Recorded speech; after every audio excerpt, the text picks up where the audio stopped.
Under the Speaker's announced policy of January 9, 2023, the gentleman from Texas, Mr. Green, is recognized for 60 minutes as the designee of the Minority Leader.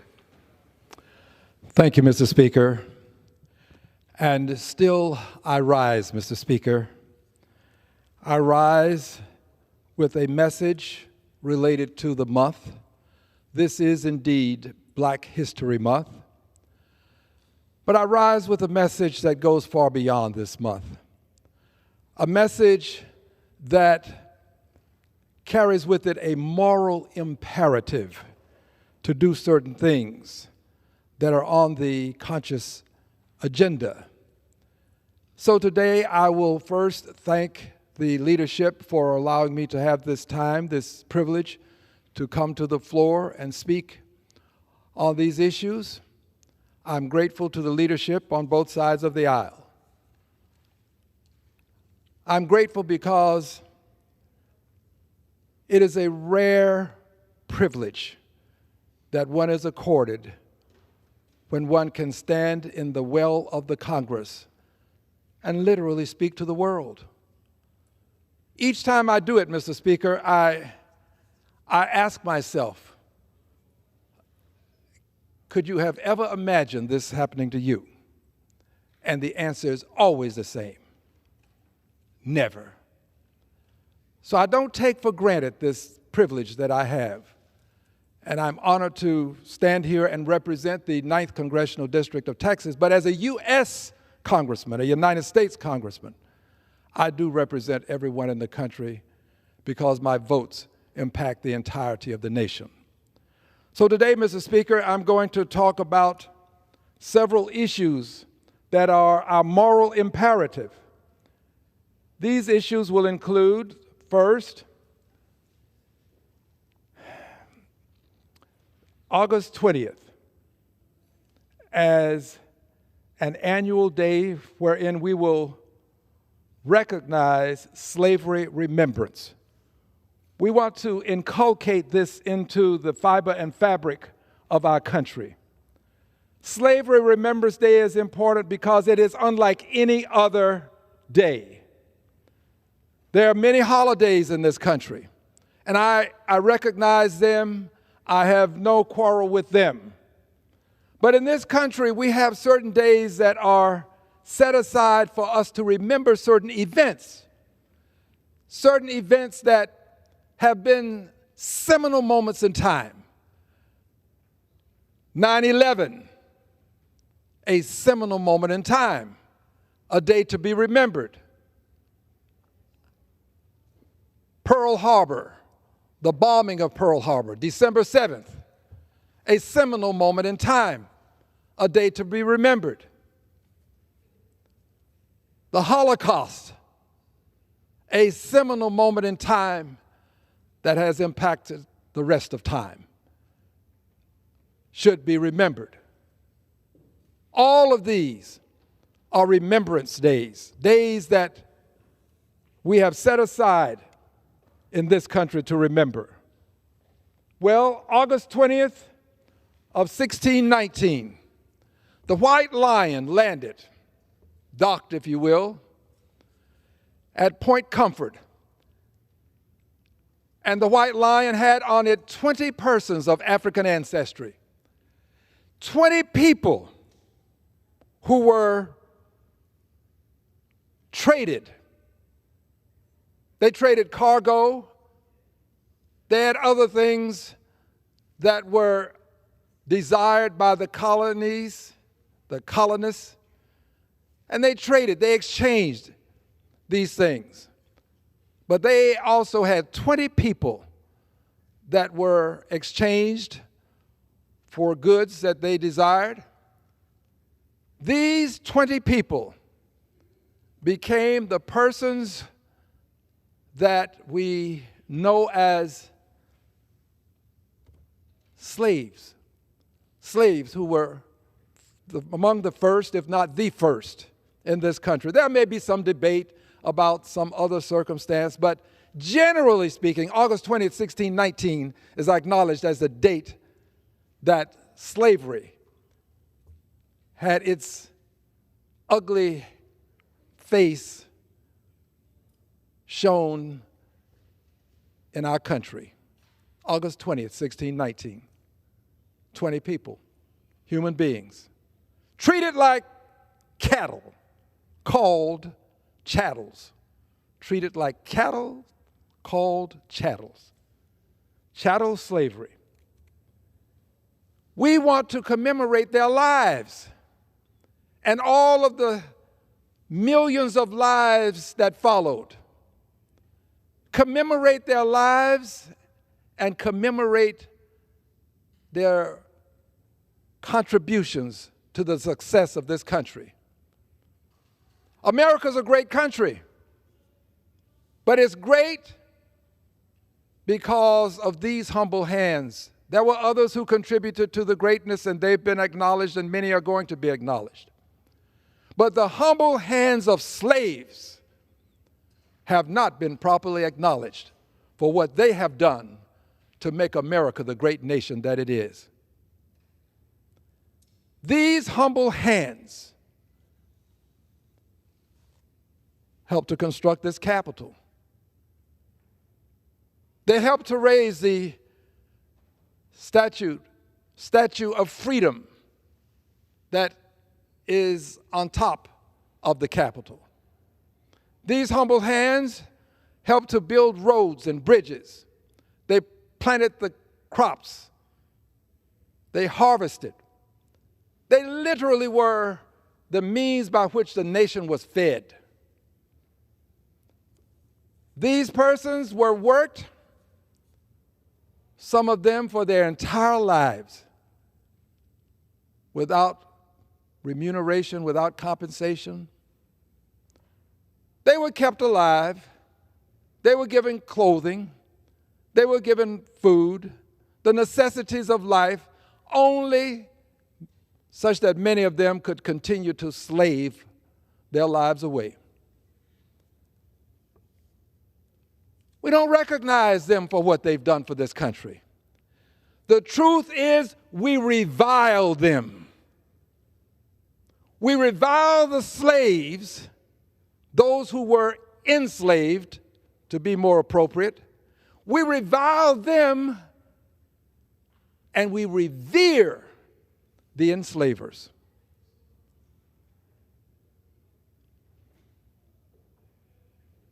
Confederate soldiers have been revered across the length and breadth of this country. Confederate soldiers who fought to maintain slavery have been honored and celebrated and appreciated. Confederate soldiers who took the lives of many people, many of whom were not slaves, in the Civil War. Confederate soldiers have been honored, celebrated, and appreciated, but not so with the enslaved persons who are the foundational mothers and fathers and children of this country. They haven't been properly recognized. I mentioned that the Confederate soldiers have been lionized by having their names placed on schools, statues around the country. There's no statue honoring Nat Turner. No statue that I know of. There may be one or two someplace that's unknown to me. But those who fought to liberate the slaves have been demonized. I remember well what I was taught when I was in grade school, how Nat Turner was a bad man. Nat Turner was a liberator. How John Brown was crazy. He was a white man who was a liberator. We've been taught to demonize the liberators, lionize those who would maintain slavery, and literally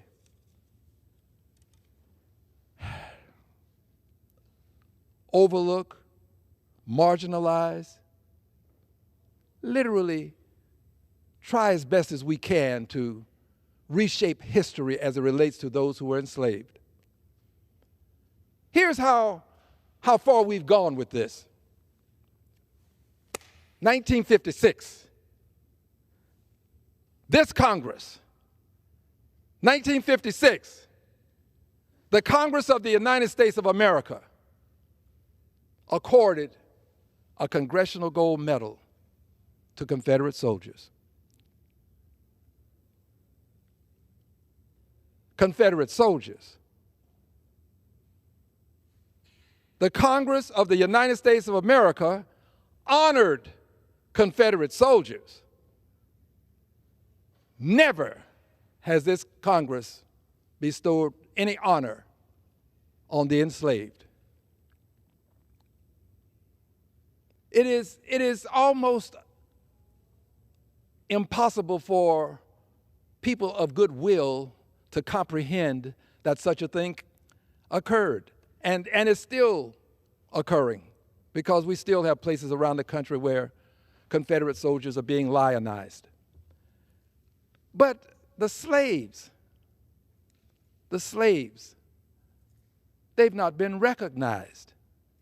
No recognition, appreciable recognition for the slaves, the people who helped build the country, foundational mothers and fathers of the country, born into slavery. Babies were slaves for edification purposes. Babies were slaves. If you were born the child of a slave, you were a slave at birth. You lived your entire life as a slave. You died as a slave.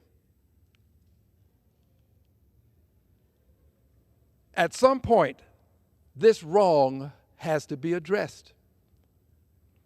I believe that it should be addressed by according the slaves, the persons who were enslaved. They didn't place themselves in this condition. I believe that it should be addressed by according them a Congressional Gold Medal, just as we accorded the Confederate soldiers who sought to maintain slavery a Congressional Gold Medal. That's not asking too much of the country. In this Congress, we're going to give Congressional Gold Medals to people. Yes. Last Congress we did. Why can't we give a Congressional Gold Medal to those who were enslaved? Oh, because that happened centuries ago. Because they are no longer with us. Well, we have accorded Congressional Gold Medals posthumously. This would not be the first time. We've done it. The Code Talkers, Tuskegee Airmen, the soldiers who died in Afghanistan. We've done it. The question is, do we have the decency to do for the people who helped build this country what we've done for so many others? Just the decency.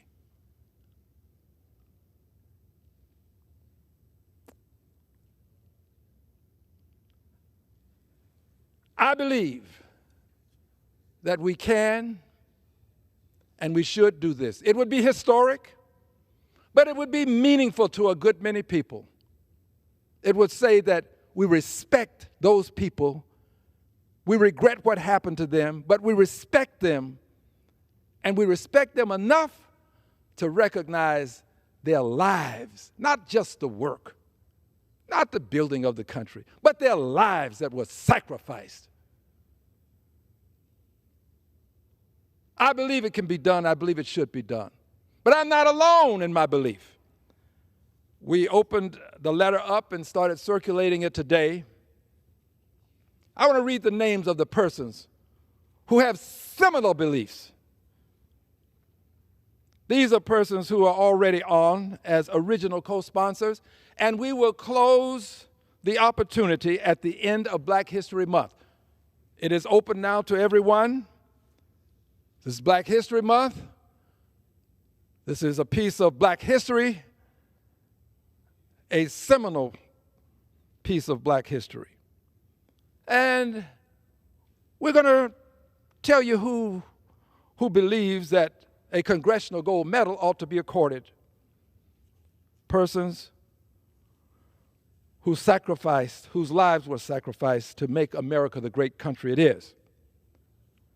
The Honorable Maxine Waters, first on the list. The Honorable Benny Thompson. The Honorable Sheila Jackson Lee. The Honorable Danny Davis. The Honorable Jim McGovern.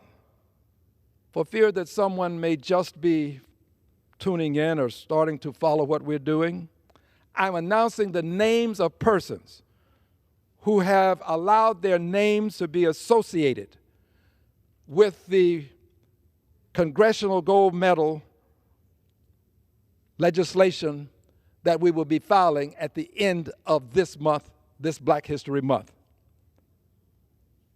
I will continue with the names. The Honorable Brad Sherman, the Honorable Barbara Lee, the Honorable Emmanuel Cleaver, the Honorable Yvette Clarke, the Honorable Hank Johnson, the Honorable Jerry Connolly, the Honorable Kwasi Mfume, the Honorable David Cicilline, the Honorable Joaquin Castro, the Honorable Mark Veazey, the Honorable Pete Aguilar, the Honorable Ted Lieu, the Honorable Adriano Espaillat, the Honorable Colin Allred, the Honorable Lizzie Fletcher, the Honorable Sylvia Garcia, the Honorable Alexandria Ocasio-Cortez, the Honorable Ilhan Omar, the Honorable Ayanna Pressley, the Honorable Troy Carter, the Honorable Greg Cesar, the Honorable Jasmine Crockett, the Honorable Bonnie Watson Coleman.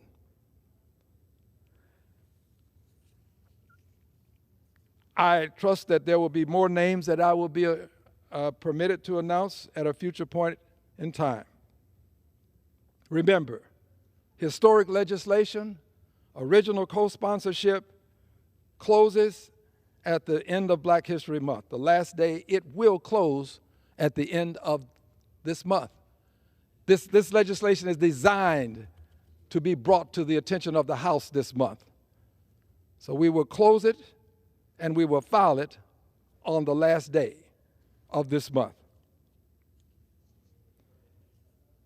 I believe that should we do this, and we should, if we do this, I believe that it will make a difference in the lives of all people in this country. Because I think that in large part, the reason we had a person of African ancestry assaulted by other persons of African ancestry who are part of the constabulary, police officers, it's because there is little respect for black lives. Not as much respect for black lives. We say all lives matter. If we say that, then we've got to say black lives matter. You can't say all lives matter and not say black lives matter. They do. I do not believe that if that young man had been of European ancestry, what we would call an Anglo or white, whichever you prefer. I quite frankly don't like saying white. But if he had been an Anglo, a person of European ancestry, those officers wouldn't have behaved that way. They would not have disrespected his life to the extent that they disrespected that young man of African ancestry's life. We've got to respect black lives. If you say they matter, then you respect them. And for edification purposes, further edification, this is not the first time. And if anybody thinks it's the last, you're mistaken. I don't want it to be. I want it to be the last. I don't want it to ever occur again, but it can and likely will. Because we don't respect black lives to the same extent as many others, and we should. This will go a long way towards saying to the world, black lives are to be respected. I believe that black lives, when properly respected, will not be abused, as was the case with that young man. What they did to him is unthinkable. I would say unforgivable, but my religious teachings don't allow me to say that. I would say it. But we forgive according to my religiosity. We forgive. But I assure you, it's the kind of thing you never forget. I have memory for a reason, to remember so that I can shape the future. Black lives do matter, and I would like to think that we can pass this first thing on our list, on this conscious agenda, the inculcating of August 20th annually as Slavery Remembrance Day. I'm going to move on to the next item on the list. All of these items are important. Some would say are more important than the others, but they're all important. And by the way, there are many more things that will be added to this list. This is not exhaustive of the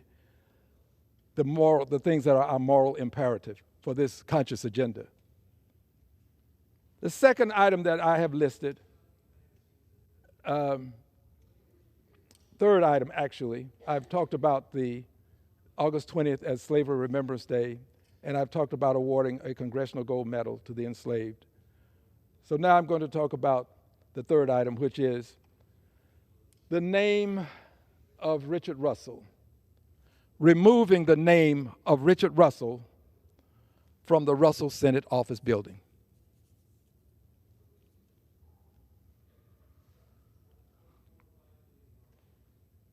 Richard Russell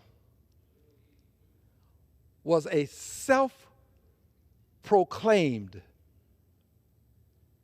white supremacist.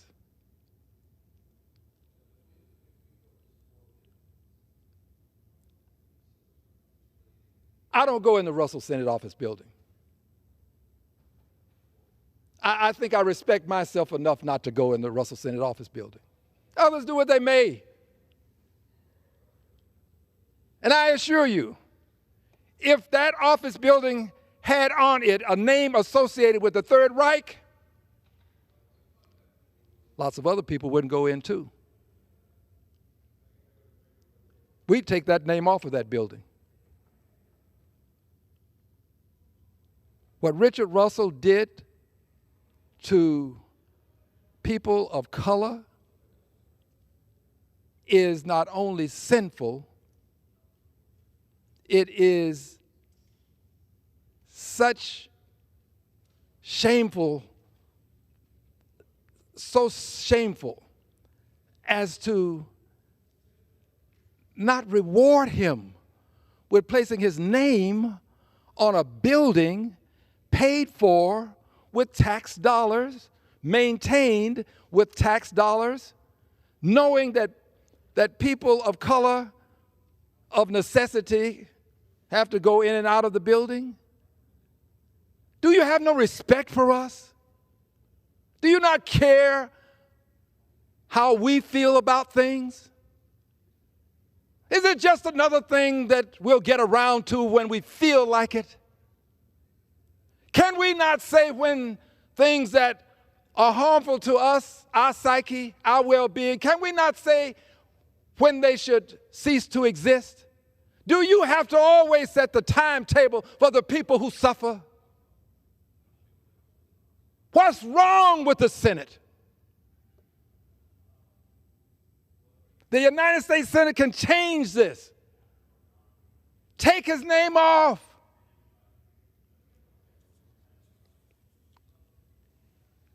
Richard Russell fought anti-lynching legislation. Richard Russell was the father of the Southern Manifesto. Man called himself a white supremacist. What is wrong with us? Why do we disrespect black people to this extent?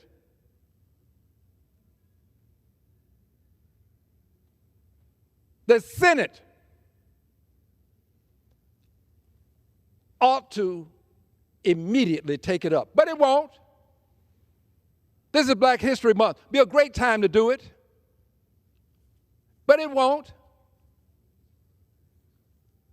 There are people hiding behind, well, who do we name it after? Who do we honor?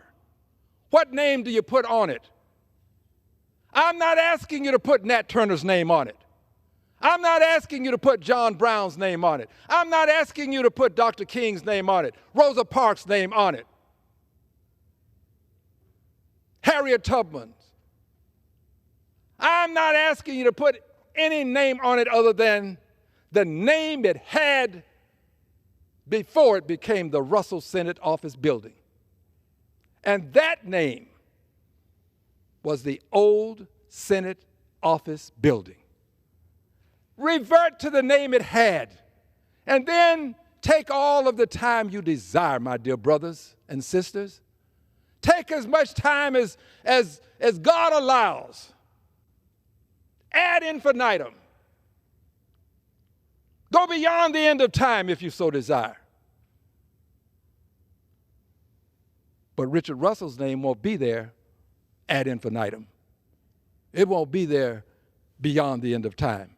We will have done more than the right thing. You can do the right thing. That would be a part of it. But we will do more than the right thing if we take his name off. We will have done the righteous thing. The righteous thing. His name ought not be there. Richard Russell, notorious bigot, notorious white supremacist. His name ought not be on that building. And at some point in time, some point along this infinite continuum that we call time, we are going to have to account for our time. And those of you who have it within your power to change these things, you're going to have to account for your time. At some point on the infinite continuum, you will account for it. You will account for holding in your hands the ability to make righteous change and deciding that you'll do it when you get good and ready and when it benefits you. You ought to be concerned about the people adversely impacted and how it will benefit them as opposed to how it will benefit you. Minister talked about the Good Samaritan today.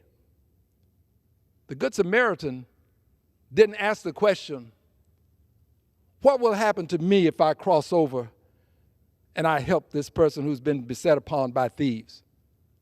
That wasn't the question. The Good Samaritan wanted to know, what will happen to him if I don't do it? Senate of the United States of America, ask what will happen to the many people who have to suffer knowing that there's a racist name on a Senate office building that's paid for with their tax dollars. If the tables were turned and he insulted European Anglos to the same extent that he has insulted black people, his name wouldn't be there. They would have removed it long ago.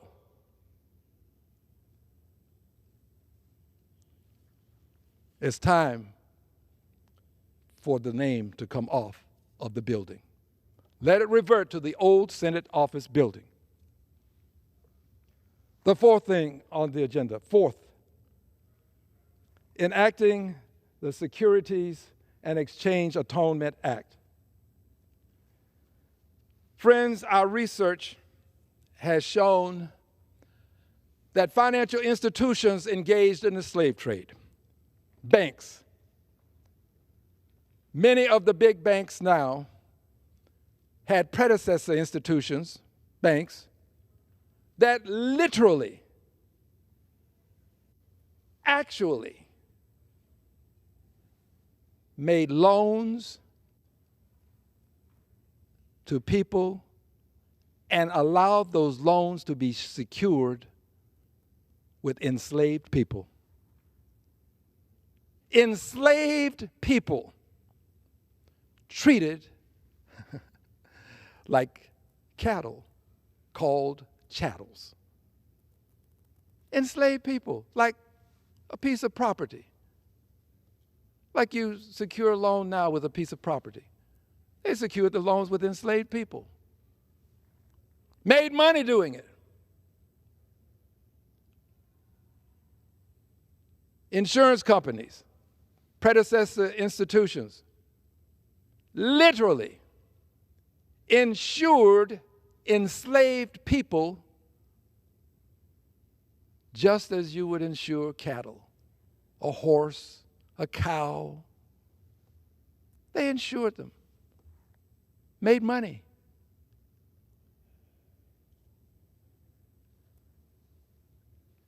They need to atone. They need to atone. Atonement has not been defined in the sense of do a specific thing. One institution has made an effort, but there has to be atonement. There has to be some sort of atonement for that. I assure you, if the tables were turned, and if Anglos have been treated in the numbers and the same way, similar fashion to the way people of color were treated, Anglos would be demanding atonement. I assure you, it's not even debatable. You would. You would. And by the way, I'd be there with you. I would stand with you because it would be the righteous thing to do. I would stand with you if the tables were turned on any of these issues because it would be the righteous thing to do. And I plan to proceed with this legislation. We will be filing it in this Congress. And finally, establishing the Department of Reconciliation. We've not reconciled in this country. And by the way, I'm of the opinion that there are many people who just don't care. They don't care. But there are many others who do. Who do. And those who care, people of goodwill, they know that we need to do more to reconcile. We need to cover this moral imperative. We have a Department of Education with undersecretaries of education, a Department of Labor, undersecretaries of labor, Department of Commerce. Why then can we not have a department of reconciliation? A Department of Reconciliation with a Secretary of Reconciliation and undersecretaries, structured such that it will deal with the moral imperatives. A Department of Reconciliation such that at the end of the day, when one president leaves office and another comes in, the department's work, the work of the department continues. Just as the Department of Labor continues, the Department of Commerce continues, one president coming and leaving does not change the work of any of these departments. It's not going to be easy to complete the moral imperative, the conscious agenda. It's not going to be easy, but it's something that we must do. We're not going to change history. Those who desire to no longer teach what actually happened to people in this country. There are people in Texas now who would have slavery become involuntary relocation. That's true. Involuntary relocation. Kidnapping, involuntary relocation, murder, rape, involuntary relocation, separating families at the auction block, involuntary relocation. No, you're not going to change history. You're not. There are people who want to, under some specious theory that the people who want to teach history are somehow wanting to harm the country by telling the truth. Now, we are a country that believes in truth. We preach truth in this country. Somewhere it's written, ye shall know the truth, and the truth will set you free. Truth, there's a certain amount of freedom associated with actualizing, realizing the truth. So we have to know the truth. You're not going to be able to hide it. But there are people who would say that by teaching truth, we're going to harm the country. What about the people who suffered and still suffer as a result of the truth not being told? People have to know what happened. Black History Month is not nearly enough time to explain what happened.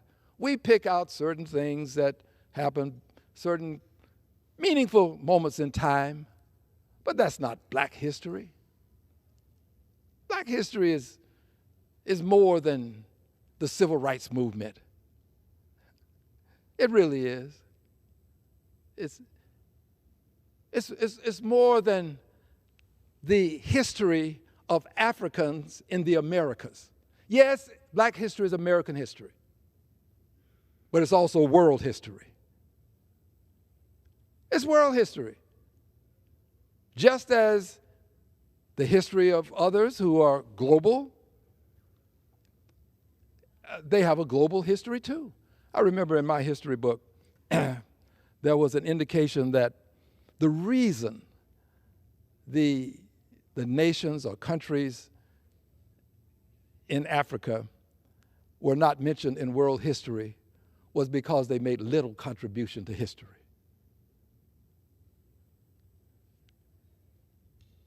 I had to grow up with that. Little contributions to history. Yeah. Friends, and I say friends, and I'm very sincere when I say it. I consider people friends who may not consider me a friend. But friends, or as Dr. King might say it, brothers and sisters, we must reconcile.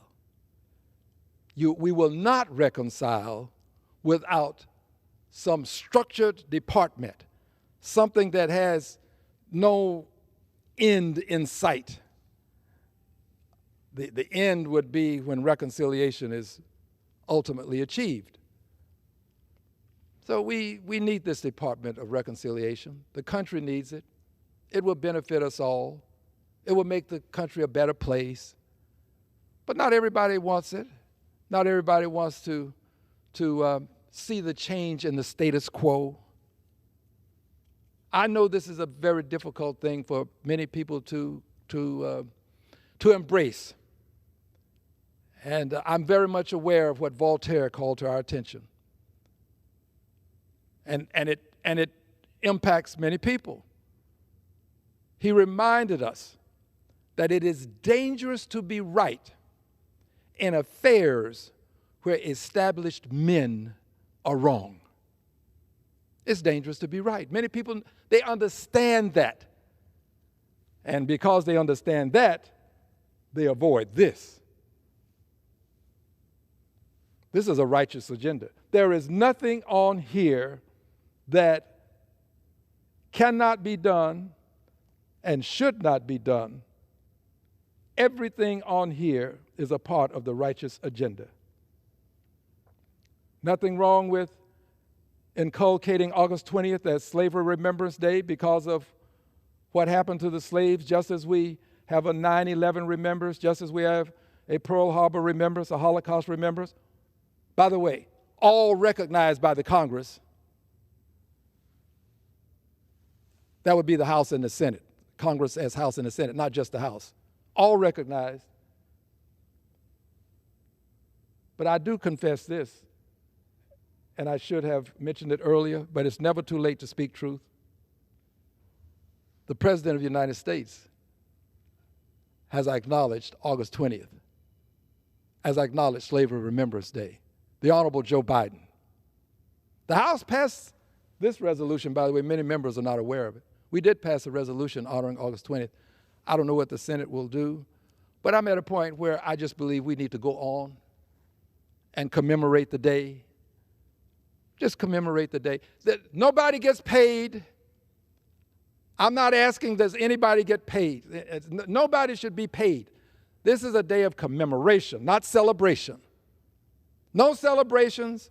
I don't want the stores to give discounts, Slavery Remembrance Day discounts.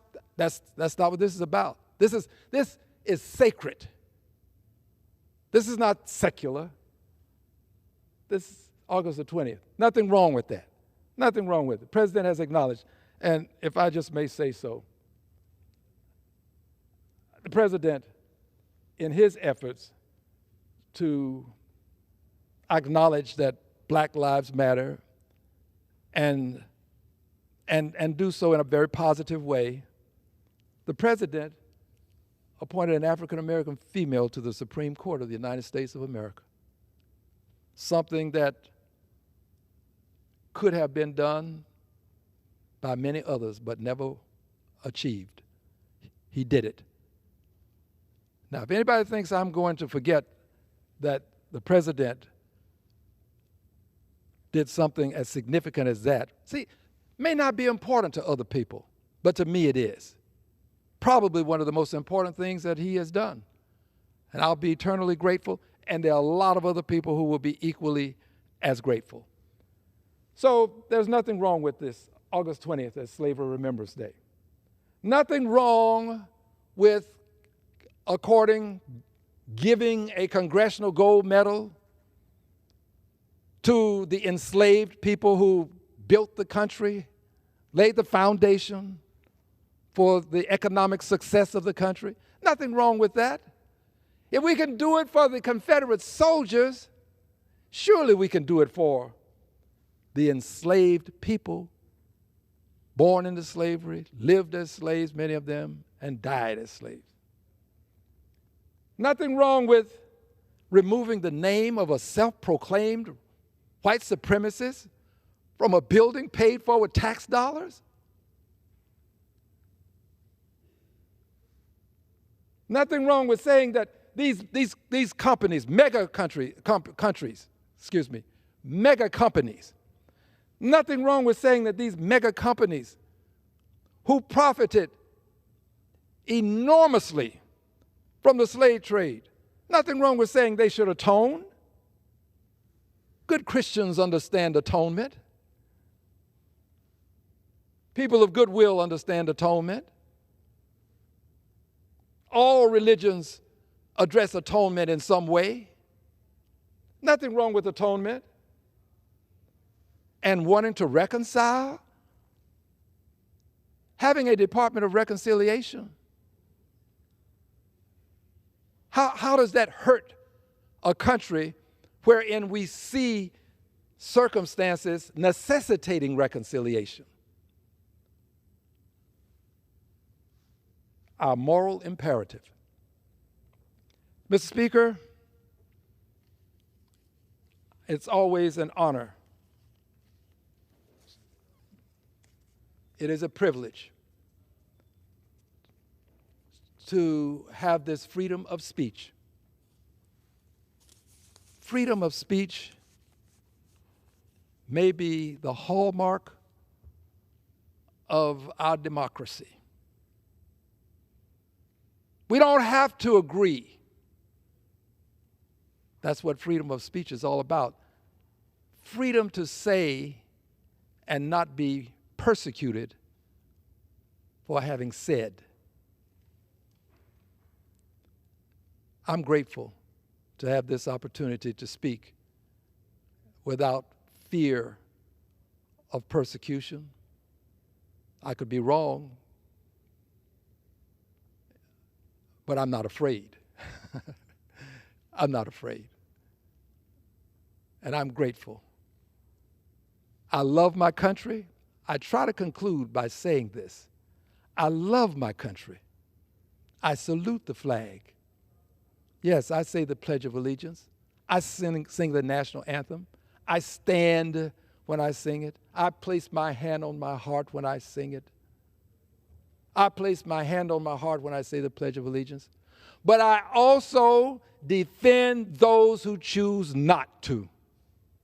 That's the greatness of America. The greatness of America is not in my standing and saluting and singing. The greatness is in allowing those who choose not to. That's the greatness of the country, that we can accept those who would not do what others do. Those who would say, look, I'm not an automaton. I'm not going to march in lockstep. I choose to take a different path. I defend their right to do so. I do so because I love my country. God bless you, Mr. Speaker. God bless the United States of America. I yield back the balance of my time.